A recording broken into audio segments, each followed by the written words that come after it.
नमस्कार and welcome you all to study IQ. मैं हूं Prashant Dhawan. Now Kolkata rape case का इम्पैक्ट पूरे देश पे इतना हुआ है कि प्रेसिडेंट ऑफ इंडिया को भी ये बात ओपनली बोलनी पड़ी। ऑनेस्टली आप मुझसे पूछे, मुझे कभी उम्मीद थी नहीं कि हमारे देश में देखिए विमेन सेफ्टी को लेकर स्थिति इतनी खराब हो जाएगी कि हमारे देश की प्रेसिडेंट ये कहेंगी कि मैं डरी हुई हूं और निराश हूं।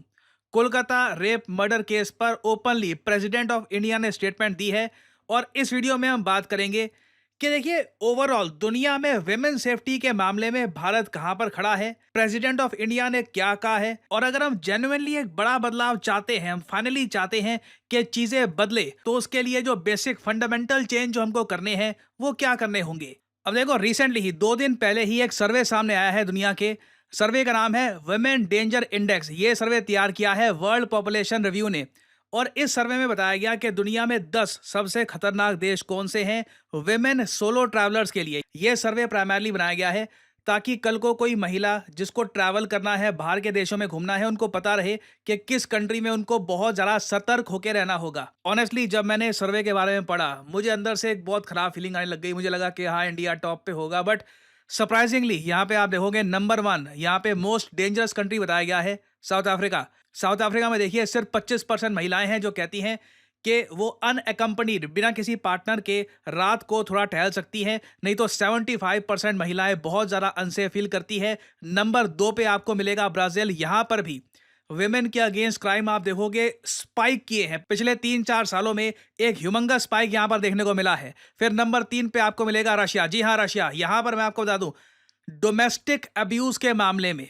रशिया से ज़्यादा बदतर देश आपको मिलेगा नहीं। रशिया के समाज में बहुत बड़ी प्रॉब्लम है कि यहाँ पे जो मर्द हैं ये काफ़ी बार शराब बहुत ज़्यादा पी लेते हैं और उसके बाद अपनी पार्टनर्स, अपनी जो बीवियाँ हैं, उनको पीटते भी हैं। और उसके अलावा भी आप अगर देखोगे तो रशिया में बहुत हॉरिफिक केसेस आ रखे हैं। तो नंबर 3 पर रशिया, फिर आपको मैक्सिको मिलेगा, फिर ईरान है। ये सब जो कंट्रीज़ हैं, इजिप्ट, मोरक्को, इनका स्कोर ऑलमोस्ट सेम ही है। 9वें स्पॉट पे आपको यहाँ पर मिलेगा भारत। और ये लिस्ट दिखाकर मैं आपको ये नहीं कह रहा कि देखिए भारत 9वें स्पॉट पे है, हमें चिंता नहीं करनी चाहिए। दी ऑपोजिट, मैं तो यहाँ पर ये कहूँगा, पिछले 10 सालों में ऐसी जो भी लिस्ट निकली है ना, किसी लिस्ट में भारत सेकंड पे होता है, किसी किसी में फर्स्ट पे भी होता है। कुछ एक दो ये भी लिस्ट आई थी जहाँ पर बताया गया था कि इंडिया वर्स्ट कंट्री है फॉर वुमेन। फिर चौथे 5वें स्पॉट पे तो इंडिया हमेशा टॉप 10 में रहा है। और इसका रीज़न ये है कि लगातार आप अगर 2012 में जो निर्भया केस सामने आया था, तब से लेकर अब तक आप अगर देखो तो निरंतर बहुत सारे बलात्कार के केसेस हुए हैं हमारे देश में, डरा देने वाले इंसिडेंट्स हुए हैं। और हमारी प्रेसिडेंट को भी ये बात ओपनली बोलनी पड़ी। इधर आप देख पाओगे, ये बहुत ही मैं कहूँगा इंपॉर्टेंट स्टेटमेंट है by the president of our country who happens to be a woman. इन्होंने कहा है जो ग्रूसम इंसिडेंट हुआ था रेप और मर्डर का ऑफ अ डॉक्टर इन कोलकाता, इससे पूरा देश शॉक्ड है। I am sure comment section में आप सब लोग एग्री करेंगे with the president of India. जो डिटेल्स वहां पर सामने आए हैं, it has left us shocked कि हमारे समाज में क्या ऐसे दरिंदे निकलते हैं जो एक महिला के साथ ये सब कर सकते हैं। प्रेसिडेंट ऑफ इंडिया आगे कहती हैं कि ये डिसमेड और हॉरिफाइड थी जब इनको पता लगा इस सब के बारे में। और आगे इन्होंने ये भी ऐड किया कि इससे ज्यादा डिप्रेसिंग बात ये भी है कि ये कोई अकेला इंसिडेंट नहीं है। कोलकाता में जो हुआ है बहुत ज़्यादा खराब है, मगर हमको ये भी देखना होगा लार्जर पिक्चर को कि लगातार एक के बाद एक सीरीज है crimes against women all over India. अभी स्टूडेंट्स, डॉक्टर्स इस वक्त प्रोटेस्ट कर रहे हैं कोलकाता में, मगर देश में और जगह क्रिमिनल्स ये गंदी हरकतें जैसे रेप, बलात्कार, ये अभी भी कर रहे हैं। और ये बात एक कड़वी सच्चाई है कि विक्टिम्स हमारे देश में काफ़ी बार छोटे बच्चे भी होते हैं, छोटी बच्चियां भी होती हैं। कोई भी सिविलाइज सोसाइटी अलाउ नहीं करेगी कि वहां पर उनकी माताएं और बहनें उनके साथ ऐसा हो। एज ए नेशन हमें गुस्सा होना चाहिए। और प्रेसिडेंट ऑफ इंडिया कह रही हैं, ये खुद भी बहुत ज़रा गुस्सा फील कर रही हैं।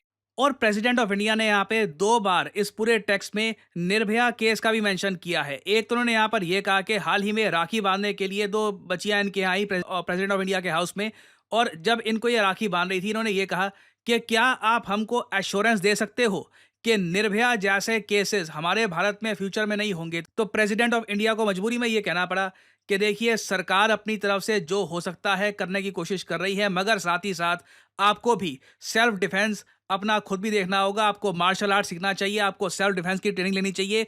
ये प्रेसिडेंट ऑफ इंडिया को बोलना पड़ा। और निर्भया केस के बारे में फिर से इन्होंने यहाँ पर यह कहा है कि दिसंबर 2012 में हमने एक हॉरिफिक केस देखा, Nirbhaya rape and murder case, जहां पर एक महिला को चलती बस में ब्रूटली रेप किया गया, उसका मर्डर कर दिया गया। जो डिटेल सामने आए थे उस रेप एंड मर्डर केस के, पूरा देश उससे गुस्से में था। मास प्रोटेस्ट हुए थे ऑल ओवर इंडिया और इन्होंने यहाँ पर कहा है कि उस वक्त बिल्कुल हमारी कोशिश ये थी कि फिर से ऐसा केस ना हो। हमने इसके लिए प्लान्स बनाए, हमने स्ट्रैटेजीज बनाई, लॉज बनाए गए, मगर अभी भी टास्क अनफिनिश्ड। एक्चुअली मैं कहूँगा देखिए 2012 से लेकर अब तक कुछ मेजर इंप्रूवमेंट हुई नहीं है विमेन सेफ्टी के मामले में। और ये बात प्रेसिडेंट ऑफ इंडिया ने खुद यहां पर कही है। In the 12 years since the tragedy in the national capital, Nirbhaya case की जो ट्रेजेडी हुई थी, there have been countless tragedies of similar nature, though only a few drew nationwide attention, even these were soon forgotten. और ये देखिए हमारे देश की बदकिस्मती है कि ऐसे केसेस होते हैं, कुछ समय के लिए आउटरेज होता है और उसके बाद भुला दिया जाता है। प्रेसिडेंट ऑफ इंडिया ने ओपनली कहा है कि हमारे देश में ऑलमोस्ट आप कह लीजिए कलेक्टिव एमनीजिया है, कि लोग एक टाइम पे आकर भूल ही जाते हैं कि हाँ ये सब कुछ हुआ था एक महिला के साथ, हमें ओवरऑल चेंजेस करने की आवश्यकता है ना। यहाँ पे आप पूछ सकते हैं मगर वो चेंजेस क्या हो सकते हैं? क्या हमारे देश में जो लॉज हैं क्या ये ऑलरेडी स्ट्रिक्ट नहीं है?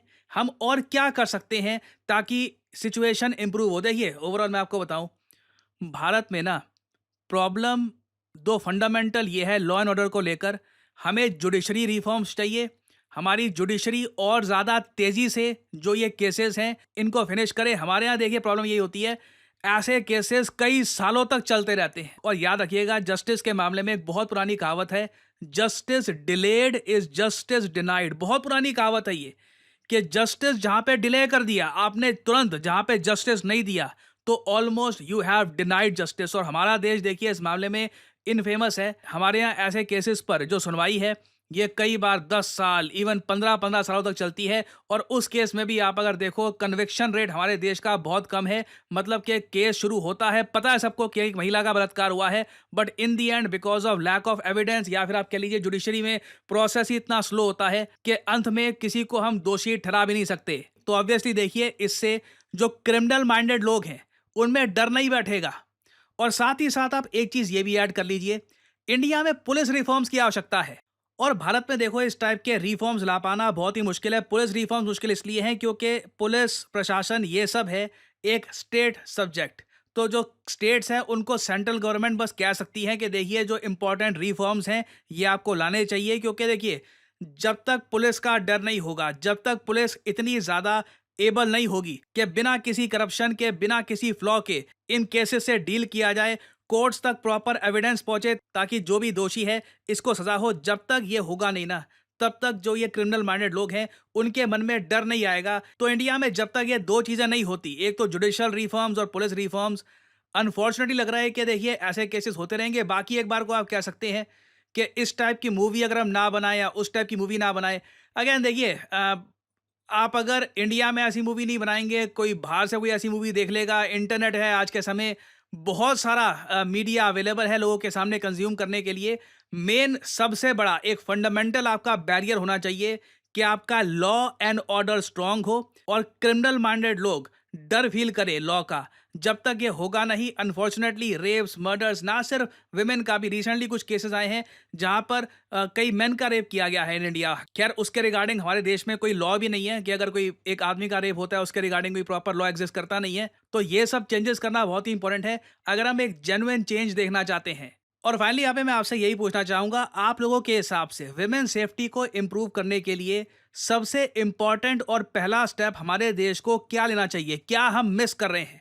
लिखेगा इसके बारे में कमेंट सेक्शन में, मैं जानना चाहूंगा आपका ओपिनियन। फाइनली आपसे मैं यहाँ पर एक सवाल पूछूंगा, भारत ने हाल ही में 73,000 असॉल्ट राइफल की एक डील साइन करी है, किस देश के साथ? ये है यहाँ पे आपकी ऑप्शंस, फ्रांस, रशिया, इजराइल या फिर यूएसए।